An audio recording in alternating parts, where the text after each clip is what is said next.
All right, we've got a market that's up right now. You're looking at it and saying 26 points. Let's not, have a party with this. But we have been down over 300 points, and a lot of that came on this initial news we got. I've been telling you about the president testing positive for COVID, because it almost seemed like all the bold-faced names in Washington and Hollywood have gotten this, except the president. So he joined a club that's gotten very, very crowded.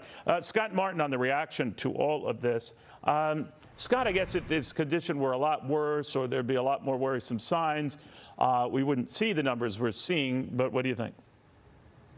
Wow, what a wild time, Neil. Right. I tell you, things feel like they've really gotten crazy, man, in the last just like few days. And forgive my dress today. My tie, I think, has COVID, so I just left it at home. And I'm sure I have it too, believe it or not. I mean, I tested today, but you know what I mean? You and Dr. Jeanette said some amazing things in that interview, talking about how COVID symptoms they show up, but then you don't test positive for a while. Right. Neil, can you imagine? There's many of us that are out there that may be carrying it. The point is this. We're so far along in this process. She mentioned the monoclonal antibodies and things that are out there now that are helping kind of deal with this. The economy's got those antibodies too, because we've gone through this now for 2 years. We've managed the best we can the flow of employees, the flow of labor, obviously, the flow of hiring, and the flow of spending. Can you imagine, Neil, if this was happening, this kind of stuff, this outbreak, the president, et cetera, was happening about a year ago, 2 years ago?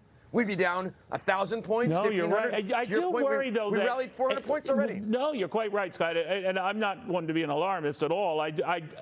So I try to find a balance between being, wise about this and going maybe too cavalier about this. And given what we've been through and the mask requirements and the shutdowns, I can well understand Americans' predisposition to say, no, don't even go there.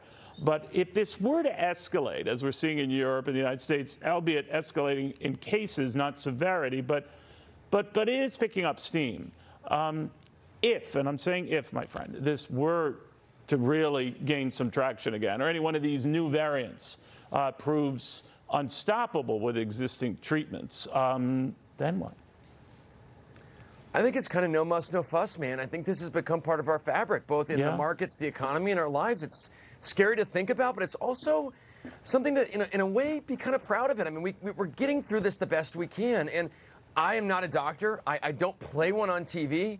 But part of getting over this and the variants and things like that, they're getting less severe in some cases, in a lot of cases that I've been familiar with friends and family members. So, Neil, the economy is dealing with it. And so it's almost like the economy's getting past it to some degree. Just like we're getting past, Neil, as you've seen some of the earnings reports take place this week with some of these companies, Netflix and so forth. Not great numbers, my friend.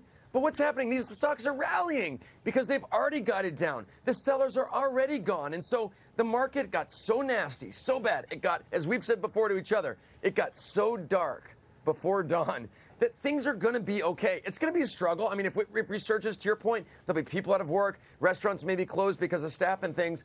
But it doesn't feel as scary and severe, at least in my mind, which, could be anything because of the brain fog and everything you talked about, self-imposing. It's like, it doesn't feel as scary this time, and I hope that stays the case. Yeah, the markets are as resilient sometimes as the American people, so we hope that does stay the case. Scott Martin, thank you very, very much.